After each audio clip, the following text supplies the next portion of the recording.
All right, good to have you, everyone. So again, this is Science Education Research Seminar. We have this seminar every month. Usually we have the seminar on every second Wednesday morning.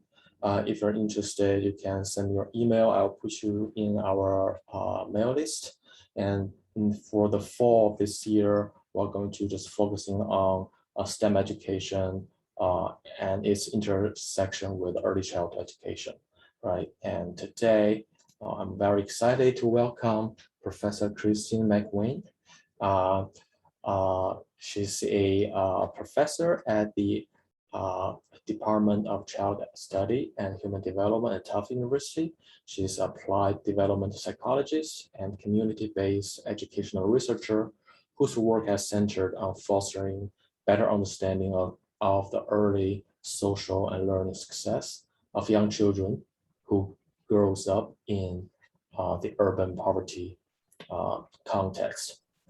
And Dr. McWayne has served as a principal investigator on several grants from the NIH, National Department of Health and Human Service, NSF, and the Brady Education Foundation and Hyacinth Simmons Foundation. She's also on the editorial board of Early Childhood Research Quarterly, National Head Start Association Dialogue, and she's also the associate editor for Educational Researcher, Journal of Applied Development Psychology, and Journal of School Psychology. Today, her talk is about the readiness through integrative science and engineering projects, a co-constructive home-to-school approach for building culturally inclusive preschool curriculum. Right, the floor is yours, Christine. Great, thank you. I'm really happy to be here. You can imagine when I was invited to give a talk at an observatory with astrophysicists, I was a little intimidated given that I really know nothing about any of those things. Other than what the average person would know. But I think with the few introductions that you've done already, I'm hoping that there'll be something that you can take to your respective places from this talk. But at any rate, I'm really delighted to be here and to talk about our project, the RISE project. So I'm going to, I was telling Chen the disclaimer that it takes me a few clicks before I get my thing up. There. Can everyone see my screen okay? You'll have to say yes because now I can't. Okay. And I do want to say it's a relatively small group, and unfortunately the way I have my configured, I can't see you now. But if at any point you want to clarify something or ask a question or make a comment, please do so. There'll be lots of different interactive components in the talk, but they're videos and photos and things. So I'm happy to take questions at any time. And Chen, maybe I'll give you the responsibility of monitoring the chat if something comes up. Is that fair? Yeah, yeah, I can do that. And also, people can send your question to the chat, and we may collect those questions and ask them all together by the end of the Q&A. But if you have any like urgent questions you want like immediate answer, you can just shout, right? Thank you. And please do, because this is the weirdest forum to give a talk like this. But I suppose we're all getting used to it. So I'll talk with you today about the Readiness through Integrative Science and Engineering project, or as we fondly call it, the RISE project. And I'll say at the end, I'll name all my my partners, but there are a lot of us, and so I'm here representing one piece of it today. So I'll start out by just kind of doing a little bit of framing.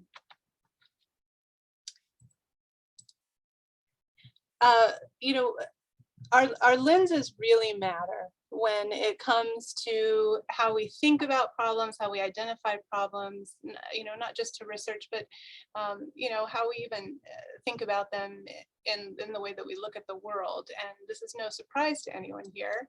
And I threw this one in, I thought you might get a kick out of that. But the idea that this is why our multidisciplinary and collaborative work are so critical, because we each come at these issues with our respective theories and methodologies and disciplinary and experiential lenses. And by collaborating across these boundaries, we really gain access to a broader view, or we can come in and out of focus at different levels of granularity, getting a better picture of the whole. And so I like to use this juxtaposition, particularly when I'm talking about the RISE project. So for example, if we take this issue of the achievement gap, and we have the locus on the achievement gap itself, which I put in quotes because, as many of you know, a lot of people have written about this and problematized this notion. You get statistics that show the same children always at the bottom. The problem is implicitly located in individual children, their families, and their teachers. Rarely are the structural issues or the systems level factors seriously considered in our field, even though our theories really are incorporating them more in the mainstream literature. This can lead to a sense of blame, and oftentimes interventions focus on fixing individual children, their parents, or their teachers, and sometimes a sense of hopelessness concerning change because these problems are clearly much larger. So one of the things that I've begun to do more of in my own work, and I've been influenced by a lot of folks, is to really change the focus of my lens. And so in early childhood education, which is where I sit, if the focus shifts to one on inclusion, belonging, and justice, it changes some of this conversation. For example, all children, but especially those on the margins, are respected as individuals worthy of consideration and care, and as coming to school, more importantly, with existing funds of knowledge and myriad skills. Our dominant paradigms for intervention get re-examined, collaborations have a positive goal, and this can lead to a sense of hope and agency or volition to create positive change. And I've seen the impact of this type of shift in the lenses and the frames that we use have such a positive impact on the people we're working with in the community. So shifting the focus of the problem shifts where we look for answers as well. When I started out at NYU as an assistant professor in 2003, this was the magazine cover of the New Yorker in the winter. And I really related to this because I was at the time, for the first time in my life, learning to do yoga. And I thought this really captures me trying to relax in this context as an assistant professor. But the point that I want to make here is that to do better, to use different lenses for positive impact, sometimes we have to try differently, not harder. And so I really related to this idea. Now, in my area of research, which is family-school connections and engagement, the following has been the dominant narrative. In the US, disparities in achievement and opportunity linked to race, ethnicity, and common home language are evident when children are very young. Awareness that the well-being of our nation is directly tied to the well-being of all individuals, especially our youngest generation, has led to a flood of mandates aimed at closing these gaps. In response to these mandates, research is focused on identifying protective factors against early risks that threaten later outcomes. And family engagement and strong family-school connections have been identified as one of these key protective factors for children's development and academic success. So there's a growing sense of urgency around, quote unquote, getting families engaged. We've got to get them engaged in children's education as early as possible. And I call this the context of urgent engagement. Where is this problem typically located? You know, if you kind of follow this logic, again, It gets located within families most of the time, sometimes within teachers or schools. More recently, we've seen a lot more of that. But what if we flip the script and begin with a different set of assumptions? So that's what we've tried to do in the RISE project, which I'll talk with you about today. It's a curriculum and professional development project with many partners and many pieces. We focus on STEM and mainly the STE part of STEM in children's everyday lives, supports for teacher practice, co-constructed preschool curriculum, and homeschool connections. The RISE project really focuses on the purposeful engagement of preschool teachers and children and both the explanation, seeking of science and the problem solving of engineering. And we talk about technology as tools mainly. And this presentation, which is, I'll talk about this unique approach to teacher professional development. We really built on the literature around best practices in PD, professional development, best practices in preschool STE teaching and pedagogy, and homeschool connections that are consistent with a strengths-based and sociocultural perspective. So we seek to co-create engaging STE learning experiences for children from diverse backgrounds in such a way that they feel connected to the material and like what they're learning about in the classroom is inclusive and respectful of their own experiences. What I'm hoping to do today is share the underlying principles and implementation of the homeschool connections part of our intervention. I will share with you some results from a 2-year randomized control trial that we completed a couple of years ago. And I hope to be able to engage in some really rich question and answer discussion at the end. So I'll go ahead and just dive right in. We knew in this project that we wanted to adhere to principles such that the fidelity of implementation wasn't measured so much by adherence to a manualized curriculum, but rather to a set of principles that could guide teachers and our efforts as researchers. Science and engineering curriculum in preschool, when we began our work together back in 2010, was a fairly new area of research. And we knew that for any new efforts to be successful in our partner Head Start program, we would need to be clear going in about what our values were. So the first guiding principle, and therefore, was to engage multiple perspectives and particularly experiential knowledge of the teachers and families we were partnering with.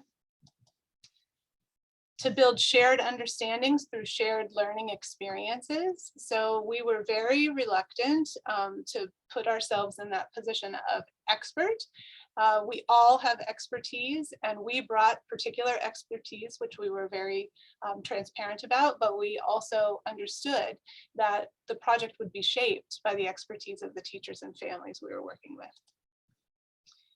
Co-construct meaningful STEM inquiry-based learning experiences for children. So for the science educators in the audience, you'll recognize a lot of the buzzwords there. And the idea is that early childhood is a very specific point of development, and to create STEM experiences that were developmentally appropriate and challenging was something that really guided us. And then lastly, embracing a living curriculum. We had the luxury of working in a Head Start program, which at the time that we began had a very open-ended curriculum called the creative curriculum, an open-ended framework.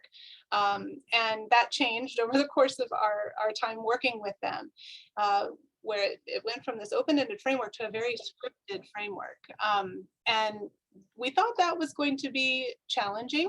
And I have to admit, we were a little bit nervous in between stages, but we came to find out that actually the approach that we use, because it's not a scripted type of curriculum, it worked really well in any context. So, and I'll share some of that with you, you'll see that. But the idea that curriculum is always being revised based on the teachers, the children in a particular classroom and the point in the year. So there are three major components of the RISE project. All three existed from the beginning, but evolved over time as we worked closely with our Head Start partners. Having the benefit of hindsight and a lot of qualitative data and quantitative data, we recognize now that all three components required major mindset shifts for us as co-principal investigators and for our Head Start partners. So I'll briefly talk about each component and just to give you an idea of what we were trying to accomplish overall. And then I'll focus the balance of the presentation on the homeschool connections component. So the first mindset shift we all had to make was concerning a co-constructive approach to PD. And this approach was informed, at least in part, by the work of folks like Chen and McCrae at Erickson Institute and their whole teacher framework, and Sue Sheridan and colleagues out of Nebraska who have focused on relationship building and joint engagement, in addition to the ongoing work in the early childhood field around best practices in early childhood teacher PD. Lucky for us, Head Start's practice-based coaching framework was also just getting out there in a big way. And so what we were proposing was very aligned with their underlying principles of collaborative learning and reflective practice. So if you take kind of a typical way of approaching PD in a lot of places, as a supervisory mentor approach, oftentimes a one-shot information dissemination approach to PD, and a lot of times a top-down approach. So the folks at the top make the decisions about what happens during the PD. And so this first shift was really from this supervisory mentorship approach to a non-hierarchical relational approach. And you'll see some evidence of that in a minute. From this one-shot information dissemination approach to a continuous hands-on PD approach where teachers are actively working with us, with manipulatives, with materials, and the topics that we discuss across a year are connected over time. And then from this top-down approach to a joint activity and shared learning approach. And again, I'll be showing you some live examples of that. The content component of RISE was obviously the science, technology, and engineering focus of our PD and curriculum efforts. And there were three main shifts we were asking Head Start teachers to make here. To, in preschool classrooms especially, teachers love to create engaging activities for children, but oftentimes they're kind of discrete one-time activities. And so we were asking them to make this shift to continuous learning about core STE concepts over time, which is, can be a challenge for teachers who are working within the framework of a more scripted curriculum where, this week they're focusing on this and next week they're focusing on this. And so we felt like it was our job as the folks helping to deliver the PD to make sure that they were making the connections across different STE concepts. The second shift was, if you know anything about Head Start, it's largely a play-based curriculum, and there's an outcomes framework that nationally folks follow, and that's all great. And we didn't want to mess with that, but we wanted them also to realize that they can connect to the K-12 standards in science and engineering and the frameworks that exist, particularly in Massachusetts, and that those two things were not in competition, that they could be integrated. And then, a lot of times the science and engineering that happens in the classroom is largely disconnected from children's everyday lives. And so one of the things that we were very mindful of in the RISE project was helping to ensure that those experiences were culturally relevant. The third area of our work where a mindset shift was required involved our strengths-based home to school approach.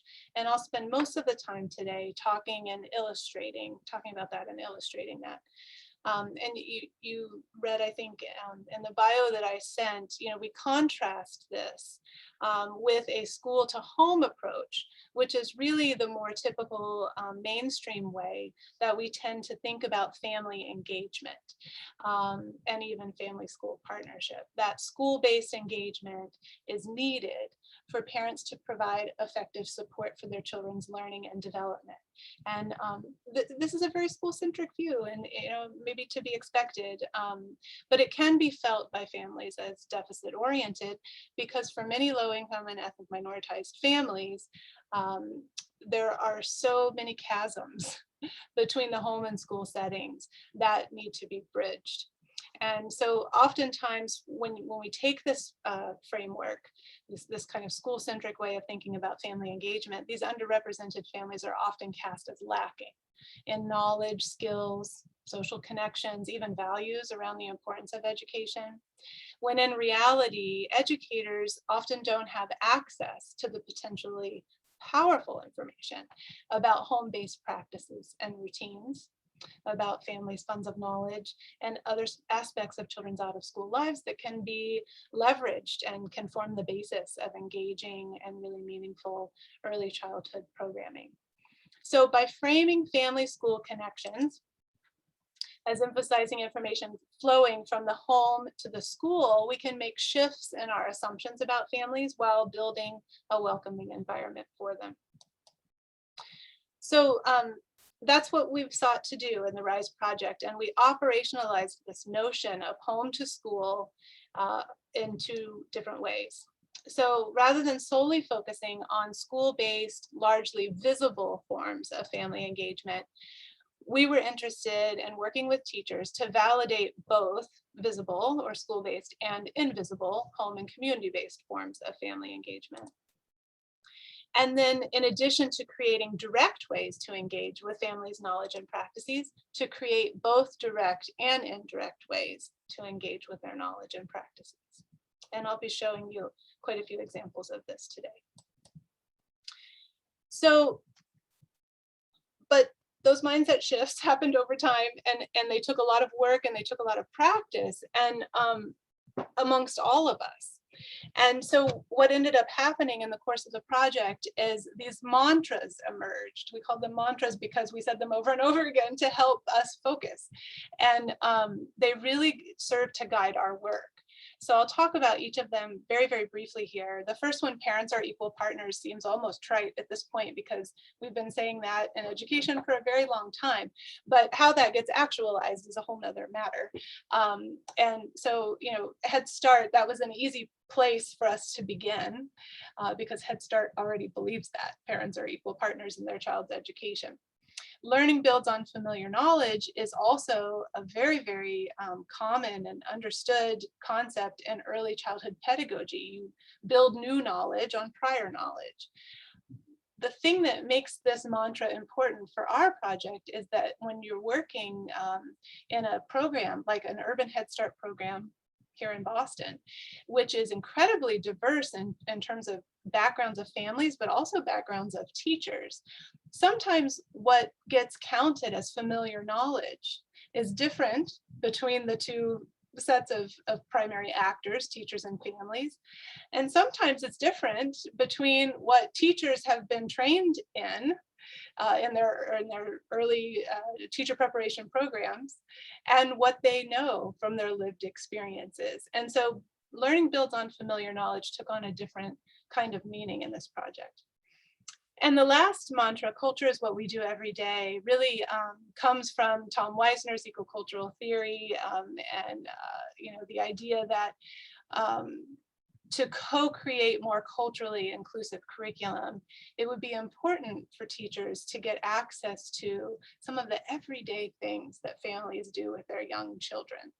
And that by having that knowledge, they can infuse that into the activities that are happening in the classroom. And we'll show you some examples of that. We also needed to create concrete kind of aids. So in addition to the mantras, we needed some aids to help teachers think about, well, how do I do this in practice? And so the coaches we were working with came up with this idea of framing it as what I can do to learn about what families know and do. So again, coming back to this, culture is what we do every day. It's embedded within us and it gets enacted in what we do together as a family.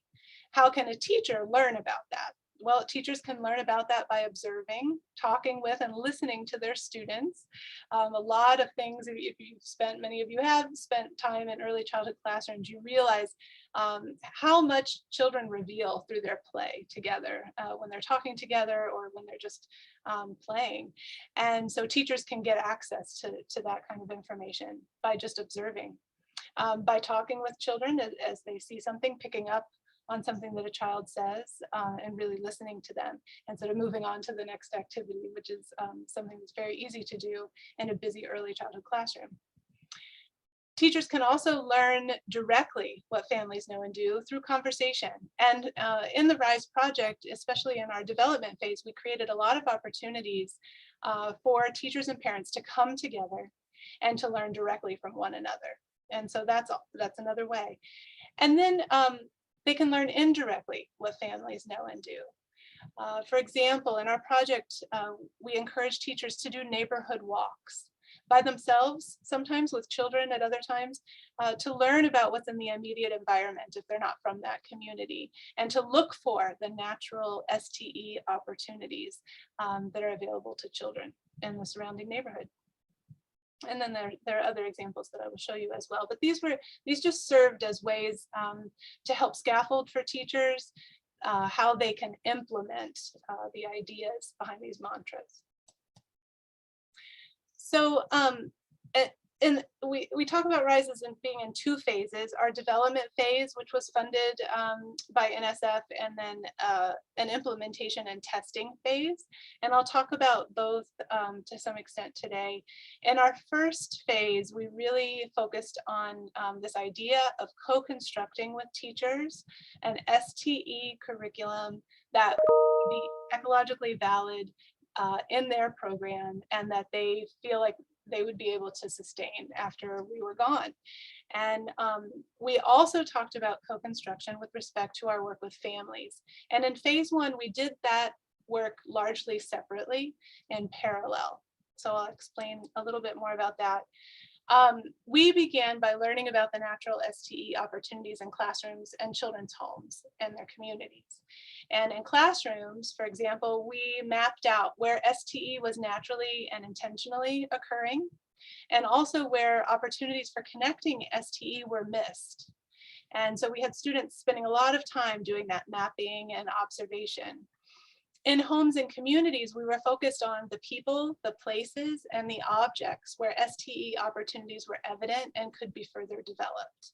And took a lot of photos and had parent leaders who were volunteering with us really talk about what they do with their children every day, what are their kind of daily routines. The spheres here next, the spheres represent the key places where that information was shared amongst all the partners. So for example, in the professional development workshops, which happened 5 to 6 times throughout the year, and these were full day workshops, that information was shared between the researchers and the teachers. In the professional learning community meetings and coaching sessions, that information was shared between teachers and between teachers and their coach. And in the joint activities and parent-teacher discussion groups, that information was shared primarily between parents, families, and teachers. So these were the places where relationships were built and where shared activity really helped to build those relationships. The work during this phase was very iterative, and we refined as we went based on what was working and what we learned together. And as I mentioned before, I'll focus relatively more on the homeschool connections part of what we did together. But the result was that we left phase one with a co-constructed curriculum. You can see more of the homeschool connections focus here. I know this is a really busy graph, so I'm just going to walk you through it. But also the parallel process I mentioned. So in year one, this was a 3-year project. If you look at the top, we had separate meetings with parent leaders and then with teachers and the PDs. And at the end of year one, that culminated in a joint activity where we brought teachers and parent leaders together. And then in year two, you can see that there were parent-teacher discussion groups and joint activities happening frequently across the year starting at the beginning all the way to the end. And that's where teachers and parents were coming together across the school year. And then in year 3, that picked up even more. And in year 3, the PIs stepped out of that completely. And we did have research assistants in those meetings more as documenters, not facilitators anymore. So in year 2, we were still kind of involved through our research assistants as facilitators. But in year 3, it was really the teachers in partnership with the parents who were leading those activities. In the development phase, 2 of us, Jane B. Mystery, my colleague here at Tufts, we met with parent leaders monthly to learn about the natural opportunities for science, technology, and engineering in children's everyday lives. And one of the activities we engaged in as a broader team was that we asked the parent leaders to help us map out common routes children encounter with their families that we could travel by foot, by bus, by train. And here's an example of 3 of the routes parents helped us form. And we would map them out, and we would bring the maps back to them and be sure we covered all the important sites that children saw on a daily basis. And then our research assistants took photographs along these routes. And that's what those little bubbles on the Google map represent, were these photographs. And the photos really revealed just how rich children's communities are with natural STE learning opportunities. Upon hearing about our adventures, the teachers began to think about neighborhood walks differently too. This was a common activity that many of them did with their children every day as part of the routine. And usually it was for gross motor activity. They would walk to the playground for the children to play outside. But they learned to connect this daily routine of walking through the neighborhood to connect it more with their the STE things they were trying to work on with children, and to actually provide really rich learning experiences for them. And I think later on I'll be able to give you some concrete examples of that. So we had gathered so many photos of children's classrooms, their neighborhoods, and their homes across that entire first year that that joint activity at the end of the first year that I shared with you involved bringing the parents and teachers together to make a scrapbook for the classrooms entitled Our Children's Worlds. And I'm just going to show you a couple of sample pages that resulted from their work together. And you can see that these are bilingual books where parents and teachers work together to illustrate what children were experiencing and what they saw in the neighborhood. Here's an example from our East Boston program.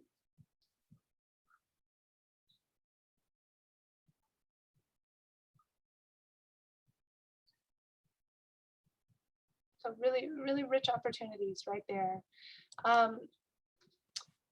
The parent leaders pointed out to us during this first joint activity that children's environments were being reflected in their block and ramp play. So, ramps and blocks was a whole, 2-month unit that teachers were working on. And what the parent leaders noticed was pretty amazing. In one program, which was located in a downtown area, children were preoccupied with building tall structures. And we just had pictures and pictures and pictures of children building tall structures and working on stability, the concept of stability with their teacher, and then knocking them down, to test the stability. In the photo on your left, you might notice the elderly woman using a walker. And this was reflective of the fact that right next to this particular program, which was located downtown, kind of North End area, there was an assisted living facility next door to the Head Start program. And so we just thought that was lovely that children were choosing to reflect that in their play.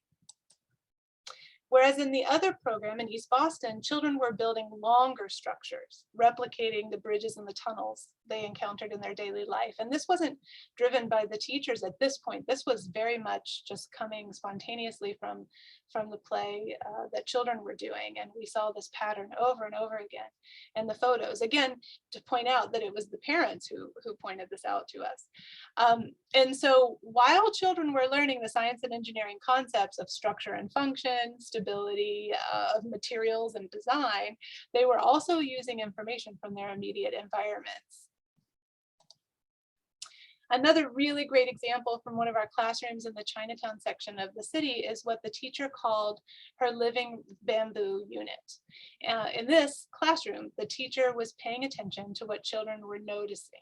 And she had brought in lucky bamboo into the classroom, and she saw that this particular girl and other children were really noticing the plants. This part of the curriculum happened around Lunar New Year, celebrations that were ongoing in the children's communities, and lucky bamboo is given as a gift. And so they were noticing all the bamboo plants around them. And they were also learning at that time about the differences between living and non-living things. So their teacher decided to have them make replicas of living bamboo. She could have chosen anything to help teach this distinction and present them with an engineering design problem, but she chose something that was salient and meaningful at the time for the children in her classroom. So this is a great example of how an artifact from everyday life can be brought into the classroom curriculum on engineering design to reinforce important concepts like stability and systems and models. So first, children had to understand something about the properties of bamboo. And then they had to find materials and design the parts for the replica. So you can see how they're using masking tape here. They had to create green paint. They didn't have green paint, so there was some color mixing and learning happening. Then they had to consider how to make a stable structure so it would stand. And they had lots of ideas about this. Some children used a bowl, for example. Others might have used a toilet paper roll. So these are all recyclable materials that this boy over here on the left, you can see, put several paper towel rolls together. So you see all the diversity of design ideas. And then how proud they are of their engineering designs. So this was a great example of how a teacher can observe what children are noticing, and then how children's out-of-school lives can be integrated into the curriculum as their cultural communities are honored. I've mentioned joint activities and parent-teacher discussion groups, but I wanted to give you a glimpse of what those look like in the project. We did a lot of really intentional thinking about how to design these, and they came at different points in the curriculum across the year.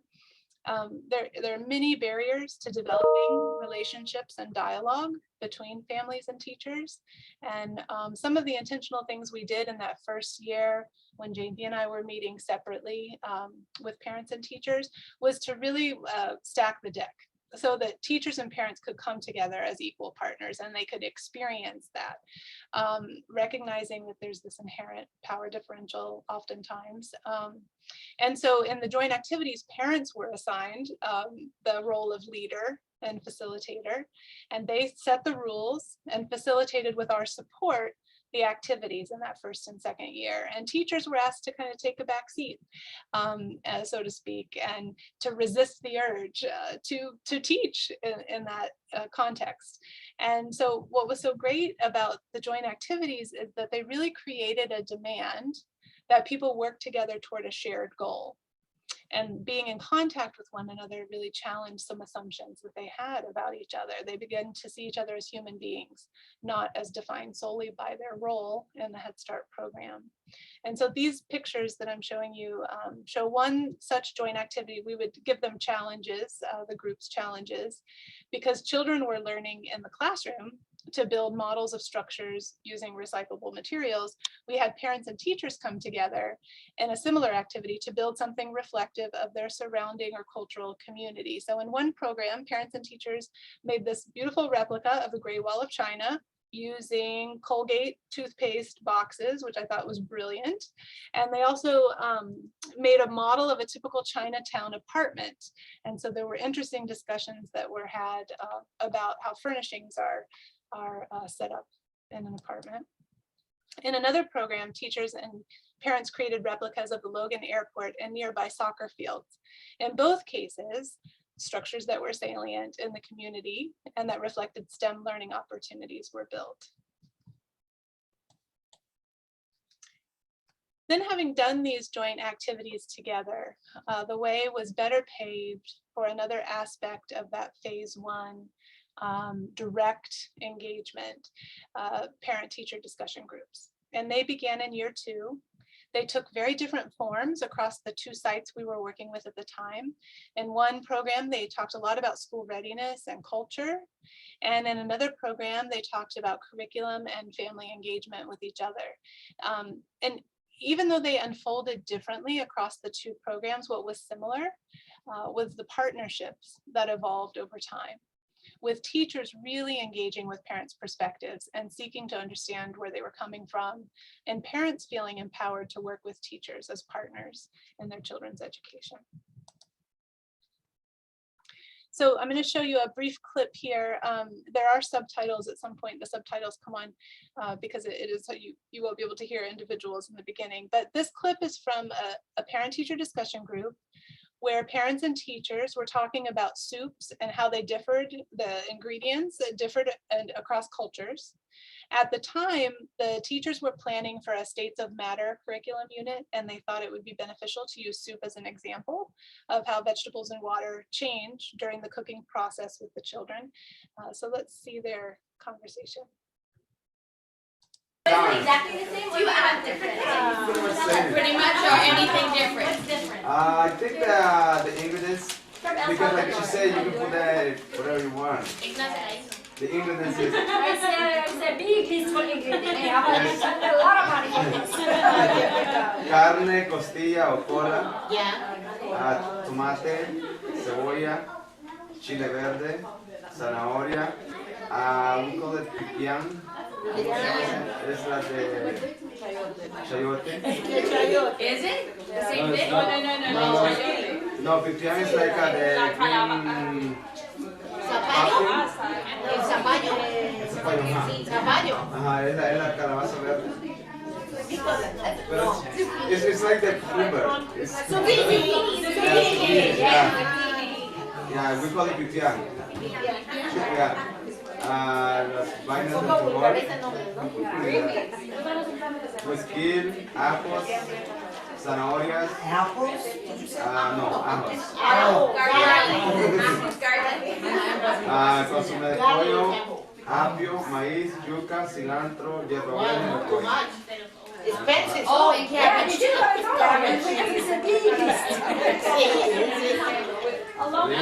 La preparación es poner la olla con agua en el fuego mientras cortas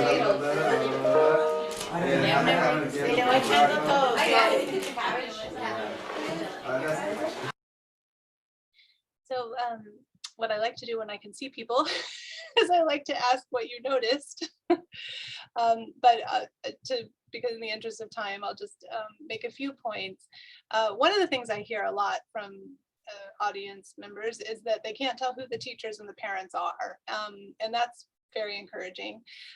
What I like to highlight about this clip is that parents' knowledge is being forefronted here. That was a Head Start father who was speaking.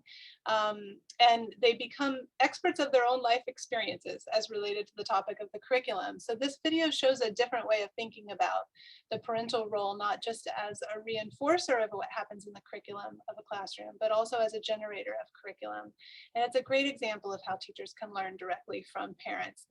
If you were to watch the subsequent conversations, the teachers really did work hard to figure out how to bring that information about soups from different cultures into the curriculum they were doing with the children at the time. Here's another such example of learning directly from parents that occurred in our 3rd year of phase 1, as the teachers and parents really took ownership of these shared activities. This is a clip of them learning together about air and water dynamics. As you watch this brief video, notice the connections to everyday life that they're making.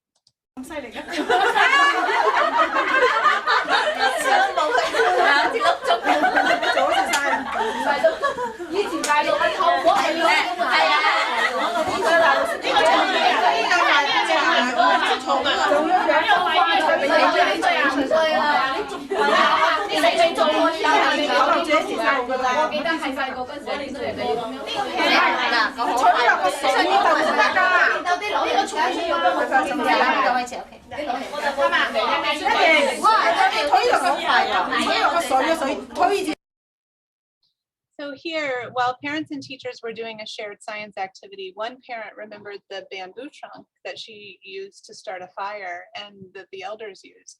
And the discussion of blowing air through bamboo straws to start a fire was a clear connection to practices of important people in their home communities and reflective of an aspect of their culture or everyday practice. So in the second phase of RISE, the randomized control trial, we were interested in further refining our homeschool connections approach to include a broader group of parents through both direct and indirect ways of accessing families' funds of knowledge. With specifically, the goal remained to co-create culturally inclusive STE curriculum for all children. Whereas in the first phase, we were working with a smaller group of 5, and then in the third year, 8 teachers. In the second phase, we had a much larger group of teachers working with us. So I'll share a little bit about the Head Start participants in phase 2. You'll see here 25% identified as Latina or Latinx. Teacher education, majority of teachers had less than a 4-year college degree, although many of them were working toward that. And in terms of teacher nativity, the majority of the teachers we worked with were born outside the United States.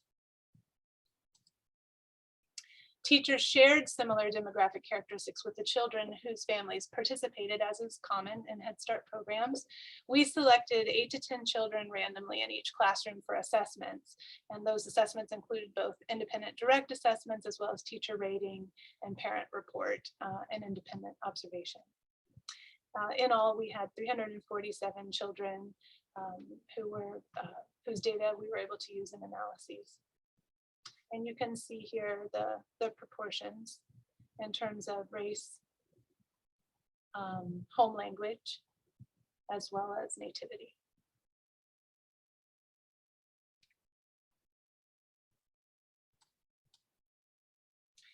By the end of phase 1, we had accomplished a few things in the development phase and initial test phase.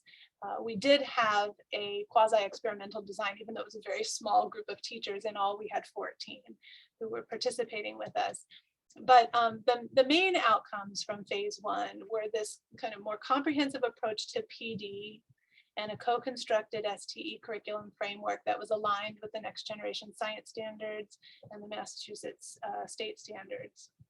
That included hands-on PDs with us, the researchers, professional learning community meetings that were co-facilitated with a coach on a bi-monthly basis, bi-monthly one-on-one support in the classroom, and this rich curriculum that included sets of what we call deepened, connected, and extended STE learning that unfolded over time. We had some preliminary evidence anyway that the RISE approach improved teacher attitudes and practice. The class observation system, which is used nationally by Head Start, showed some positive effects, particularly around concept development, language development. And then based on teachers' self-report of their own attitudes towards science teaching, we saw some positive impact there. We were able to articulate this model of co-construction based on actual data that we collected over those 3 years. We had hours and hours and hours of video data that we eventually analyzed. And then this notion of a home to school approach. In phase 2, again, the randomized control design phase, it was a larger group of classrooms, and we were interested in assessing the impact of what we had co-created with the first group of teachers with this larger group, understanding that we would refine it to some extent along the way. And these were the outcomes we were interested in. Teacher science and engineering practices, their attitudes towards STE teaching and learning, their knowledge of science, technology, and engineering, particularly science, and their reflections on their professional development experiences with us, as well as their practice regarding homeschool connections. And then finally, families' perceptions of barriers to engagement. We were interested if RISE would have an impact on decreasing the perception of barriers. So I'm skipping ahead a bit and just highlighting here the findings, but I did put the reference here, and I'm happy to talk in more detail about all of those variables.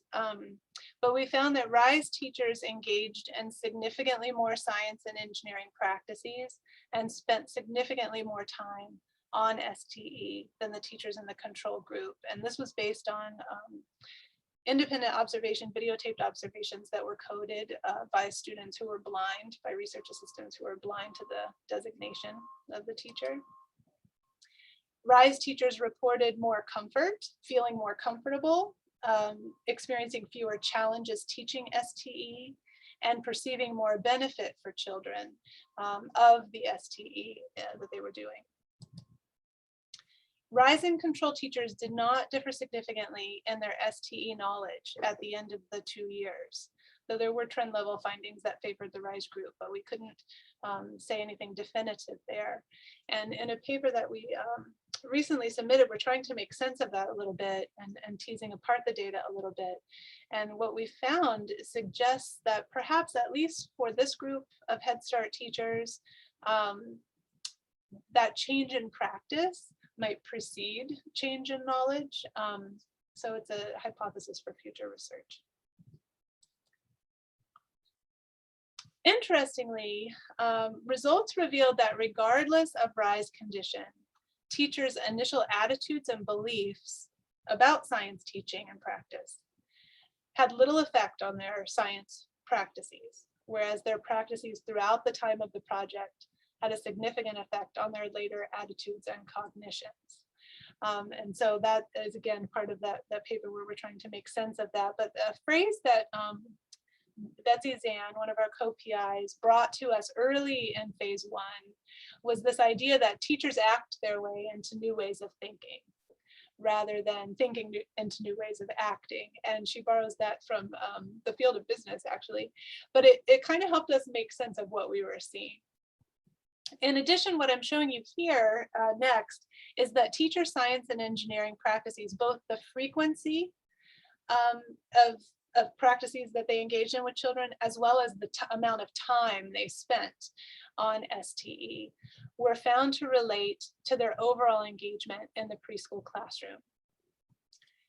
So I'm just going to show you here this messy table and point out, so the dependent variable here is children's classroom engagement as rated by the teacher.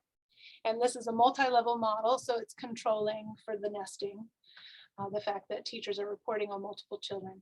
You can see what the literature supports in many, many other realms, that girls, preschool girls, and older preschool children are reported as showing more engagement.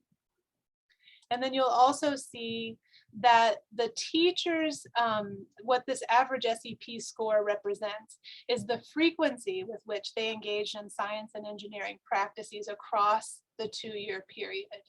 That when they engaged in more of those science and engineering practices, they rated children as more engaged, which is really cool and supports our initial thinking going into this project, that when science is happening in preschool classrooms, drawing on children's natural curiosity for sense making, it can provide rich opportunities for stronger student engagement.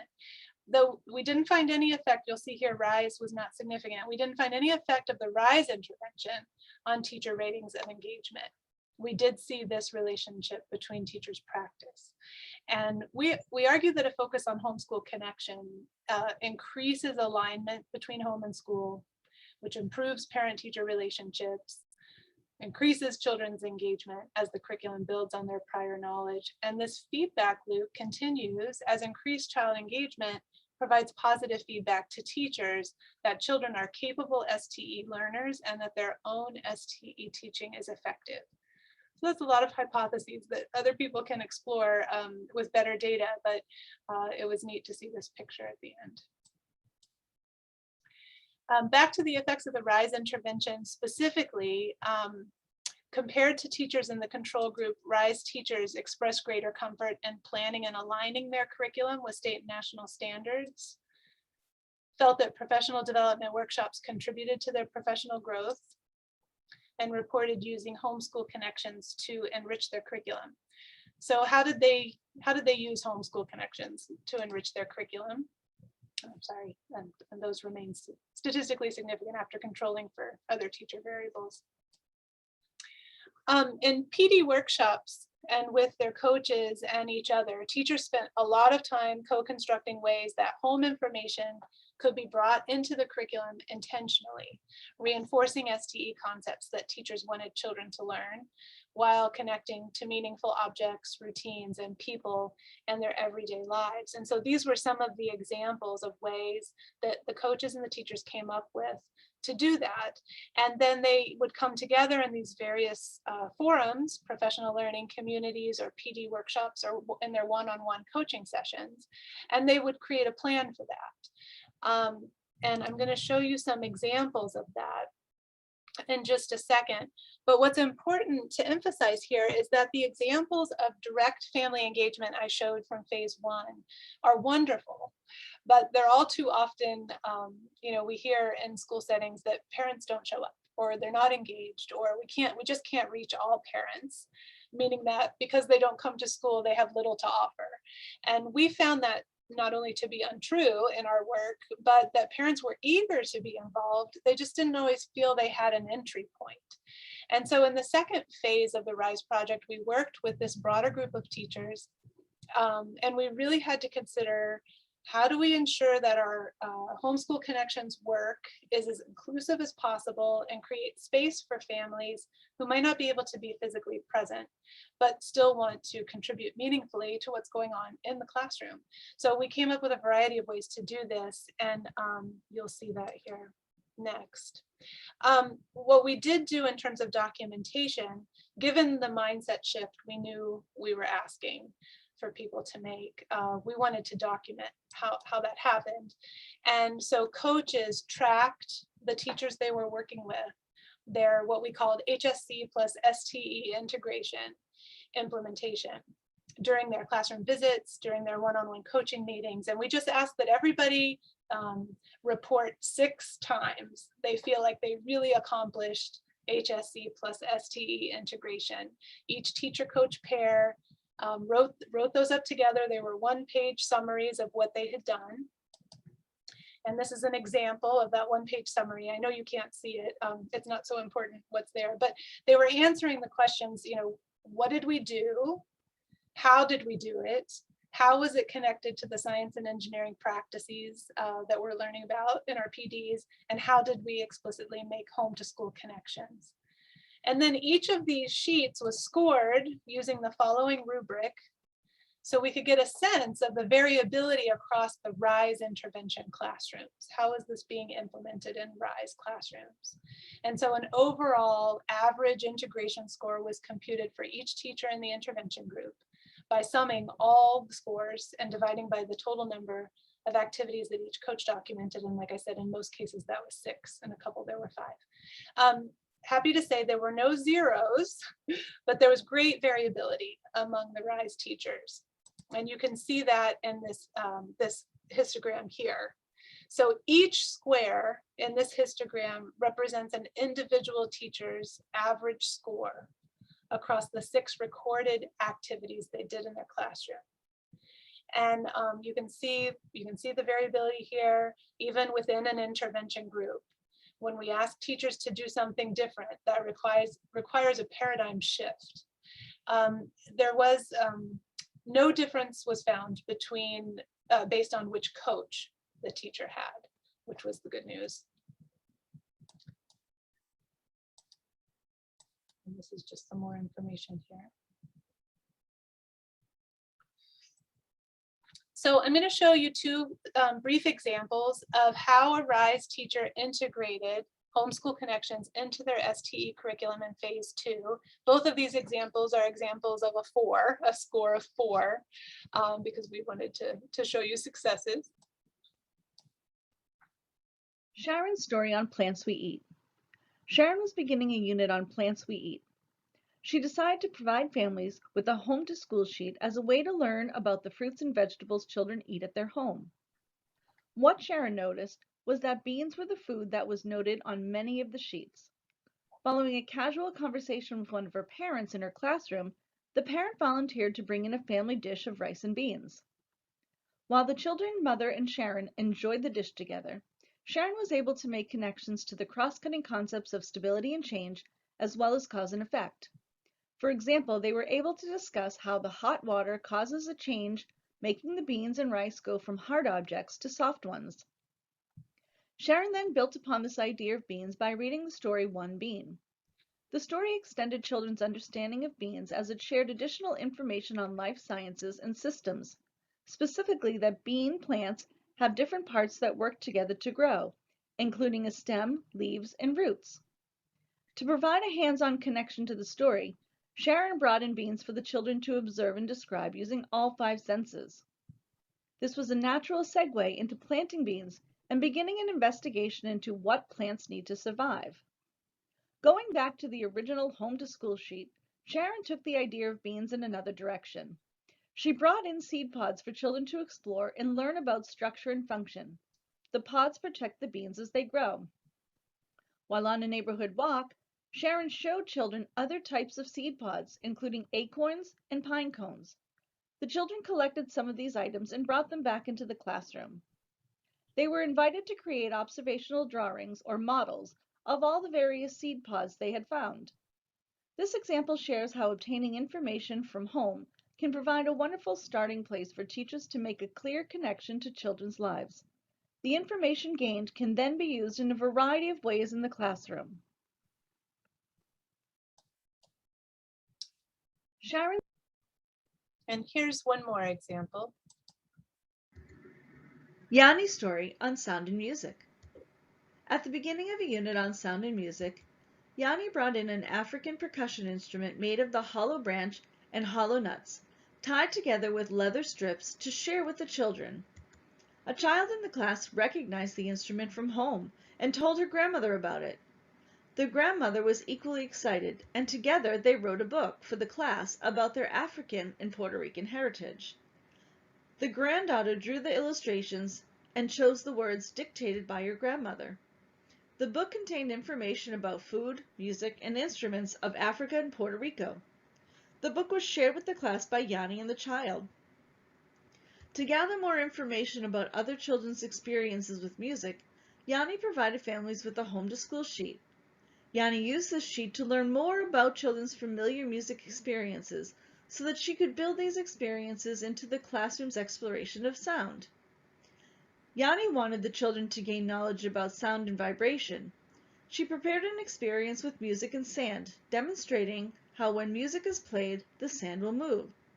The louder the music, the stronger the vibrations, the more the sand moved.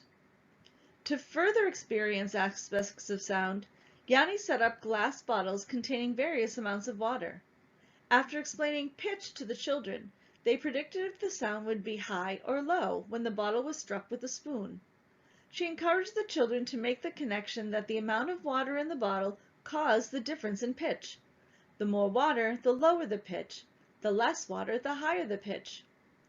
Continuing to find even more information about families and music, Yanni posted a question of the day, asking families to identify their favorite instruments. This inspired Yanni to explore instruments with which children were familiar. Making a literacy connection to science, Yanni read the book Abby Yo-Yo by Peter Seeger.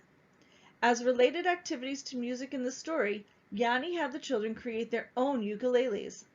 Tying this back to the home-to-school sheets completed earlier in the unit, Yanni invited the children to use their ukuleles as they sang some songs of their family's favorites. At a different point in this unit, one boy in the classroom began talking about having a difficult night's sleep. When asked why, the boy shared that how his uncle snored very loudly. Other children then shared different sounds they heard at night while in bed. Yanni took this opportunity of spontaneous sharing to help children understand characteristics of sound, including loud, soft, high, low, fast, slow, and long, short. This sharing by the children connected nicely to a neighborhood listening walk that the class took later. They observed and documented the different sounds they heard along the walk. Over the next few days, the class gathered data around which these sounds they heard on their walk to school. The data was then analyzed and interpreted to identify the sounds that they heard most frequently. Yanni offered a variety of ways to explore the concepts of sound and music. She used a number of opportunities to gather information from home and provide a very relevant curriculum to children. She integrated learning domains through the use of objects, books, and data, which in the end offered a rich learning experience around sound and music.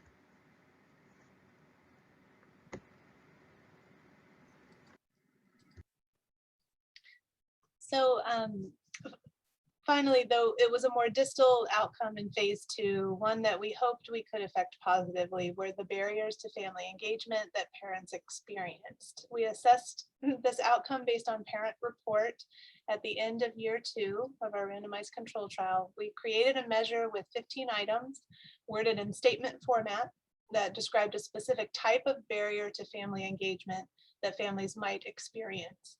And families had the option of saying yes or no to each statement. There were 3 reliable dimensions that were confirmed on this measure, and the results I'm about to show you are based on 205 RISE respondents and 142 control group respondents. So compared to parents in the control group, RISE parents perceived significantly fewer cultural and relational barriers. They reported encountering fewer program and context barriers, and they reported similar resource barriers. These are parents' own resources. When we controlled for things like parents' country of birth and their formal education level, which were significantly associated with their perceived barriers overall, we did find that US-born parents and parents with an education beyond high school tended to report experiencing fewer barriers than parents who were foreign born or who had an education level equivalent to high school or less. Yeah. So what I'd like to emphasize here at the end of the presentation are 4 key takeaways. First, a home to school approach really seeks to center marginalized voices in the formal curriculum of the classroom and to build on what children already know and do. This approach recognizes the normative ways that parents can and do support their children's learning at home, and it connects teachers to this familiar knowledge. It also recognizes the experiential knowledge that teachers bring to STEM teaching. And it's based on their own lived experiences and their cultural communities and in the Head Start classroom, as well as it recognizes that teachers need and deserve support to do things differently. And that's in relation to both their family engagement practice and their science and engineering practice. By broadening out the approach to incorporate families in both direct and indirect ways, teachers in the RISE program were able to capture the experiences of more children in their classroom, which we believe really led to a more inclusive approach. So here's a picture if you're learning and interested in learning about more. We have this website which shows a lot more examples, videos, photos, and materials that can be downloaded and printed for your use. And these are all our phase 2 teachers and staff. And as I said in the beginning, there are so many people responsible for RISE. I'm just one messenger, and this is just a sample of the folks who've been involved from the beginning. But to be sure, it's taken all of us. I want to mention my co-principal investigators, Jane Thie Mystery here at Tufts, Daryl Greenfield at the University of Miami, Betsy Zan at the University of Northern Iowa, and Kim Brenneman, who used to be at NEAR at Rutgers, is now at the Heising-Simons Foundation as a program officer, and all our coaches, community connectors, research assistants, far too many to name, as well as our ABCD leadership partners and all of the ABCD Head Start teachers, family, and children who participated. And last but not least, we couldn't have done any of this without our funders, the National Science Foundation, Brady Education Foundation, Heising-Simons, and private support from Ellen R. Cohen. I'm happy to, I really appreciate the attention. I'm happy to take questions or have discussion with you at this point. I'm going to stop sharing my screen.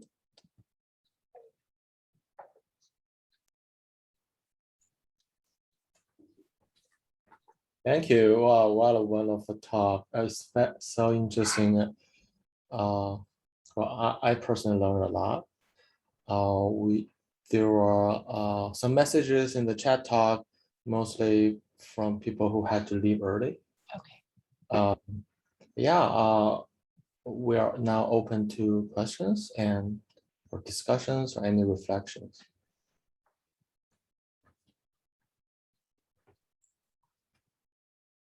I see Catherine raising her hand. Go ahead, Catherine. Yeah, thank you. This was really fun, and I think lots of ideas for people who are engaged in early childhood programs. But so I'm wondering, just as a thought experiment, how central the science is to this, right? I mean, there are lots of things that you could focus on to bring family connections into early childhood classrooms. You could focus on art. You could focus on language. You could focus on favorite stories. You could, and do you think there's something special about the sort of science engineering perspective? Does that have more, better, richer affordances, or is it just one of the long list of things that could be used as a vehicle for achieving those purposes? Yeah, it's a great question. I mean, I can answer it in two different ways. From one angle, the home to school approach and the co-constructive PD approach, that can be applied across any area of curriculum for sure. And so we don't feel that that's specific to science, though that's where we started and where we developed it. How I got into science, because I am not a science person by training, but and I'm not the science expert on the team. But how I got drawn to it from the beginning is because of the focus in my work on equity in education and dual language learners, and just recognizing what a rich place science and engineering are for dual language learners to connect actively in a classroom where they might not be speaking the primary language, because it is so hands-on, and you can build language through it. There's a motivation to do so because there's so much peer collaboration that can be encouraged. And we know, all of you know, that children are natural scientists and natural engineers. They're doing it whether we're paying attention to it or not, whether we're building on it or not. And so for me, the focus of STE became a really rich place to begin. But I agree with you that we could have taken any content area. I also like science because I feel like science and engineering are places, subject areas where integration with the other subject areas can happen very naturally. So you saw the teachers making the literacy connection. Teachers made the connection to art and creative expression. Math, obviously, math is all part of it. And social studies, you know, we saw those connections to kind of social studies and ways of thinking about communities. So they were making those connections regardless. And what we were doing is amplifying a part of the K-12 curriculum that preschool teachers really struggle with, and in general, and feel afraid of, because they don't consider themselves to be knowledgeable enough. And so it was also an area of the curriculum and Head Start anyway, that they wanted some more support. So it was, you know, there were a lot of different angles that determined that focus. Yeah, thanks. Part of the reason I ask is that I've also heard Daryl Greenfield talk about this work, and he talks about it much more. He emphasizes much more the centrality of talking scientifically, right? Of talking about hypotheses and talking about testing things. And so it struck me that you didn't emphasize that aspect of the approach nearly as much. Yes, well, and that's a perfect example of how it takes all of our multiple lenses to carry this off. Because he is very much bringing that expertise to the project. Yeah. We have a question from Frank. Can you hear me? Okay, good. First, thanks for the talk. I have two questions, but maybe a follow on to Catherine's. that was considered like an icebreaker for them to have a voice, which allows them to share not only their experience, but share their lived experience in their, either it's in science or experiential learning or whatever. That it's a sort of like an open invitation to speak from families to the children to validate, their place in learning. So that's sort of one question, but the second question, how well do you think this can be implemented in all ages? And operate, because my projects, our projects, my group's projects are the middle school, high school grade, then all learners of all ages too. So how well, or what avenues, or like cheat sheet for a facilitator should implement to allow those voices to be heard, whether it's around a content area or just an open forum to experience a learning content. Yeah, I'll start with the last one then. So I think that's a great question. It's not one that I've thought a lot about because I work with preschool kids. But one of our coaches went on to teach 5th grade science. And she was a early childhood person to the core. And I think it was kind of surprising to all of us, including her, that she would take this up. And she just attended a PD that we did in August with a new group of folks, administrator folks who supervise teachers. And she kind of gave a testimonial about how she has used this home to school approach in the context of a 5th grade science curriculum.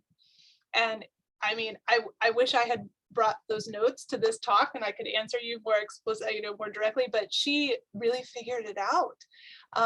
And so I'm not saying that everyone can do that. I'm not saying that it's easy, but I think that there are ways. I mean, in the pandemic, in the context of the pandemic. So I'll give you the example that's coming to my mind.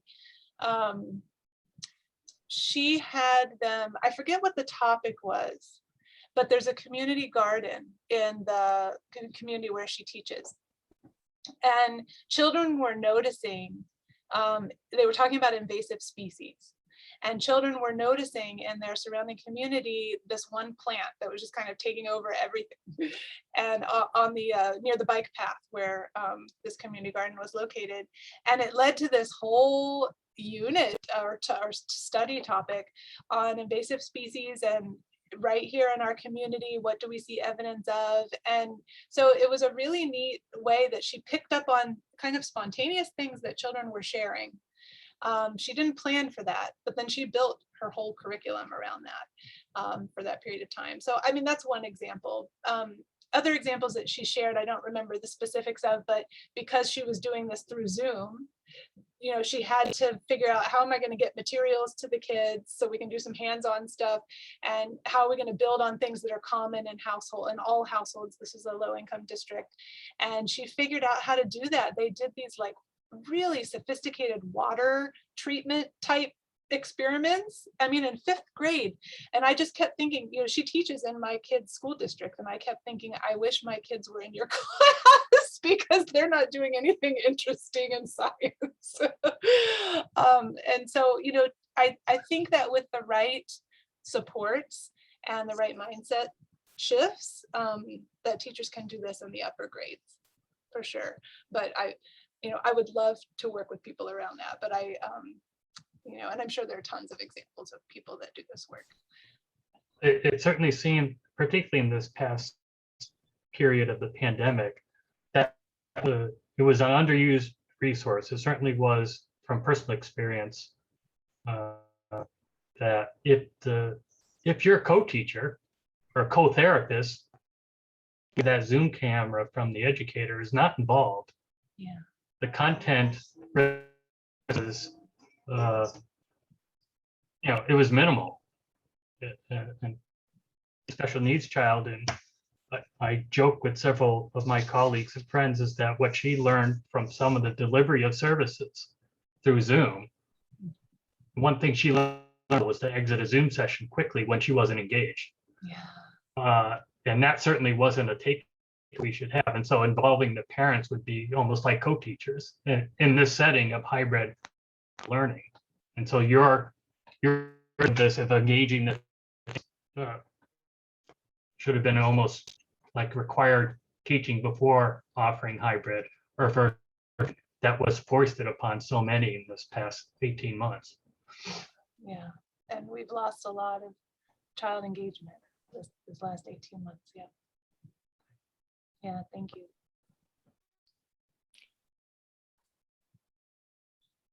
I don't know if I answered your first question. Happy to talk more at another time though. Well, I have a question. Is that how much science did the parents learn from this opportunity?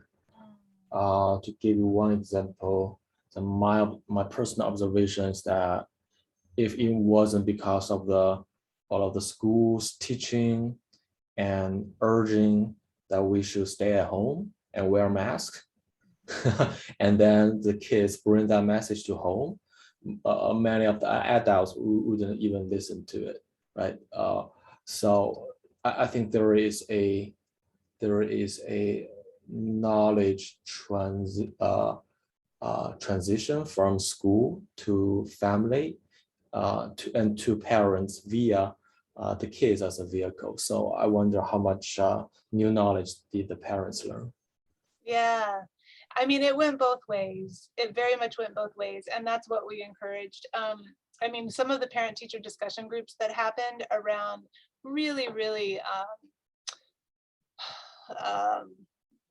important, sensitive, culturally like meaningful topics where teachers and parents might have had different views, but that by the end they kind of came together and understood each other's point of view and figured out how to make those bridges. In some cases, especially in the Chinatown program, we had teachers who were immigrants themselves from China and parents who were immigrants, but because teachers are in this early childhood world, you know, they really struggled and they put voice to the struggle that they experienced when they would see parents doing a common practice from their own childhood. And they had this like voice in their head saying, no, you shouldn't do that. And they'd have to figure out, but why? Why am I not supposed to do that? And they would talk to each other, particularly in this preschool program around writing and teaching children how to write.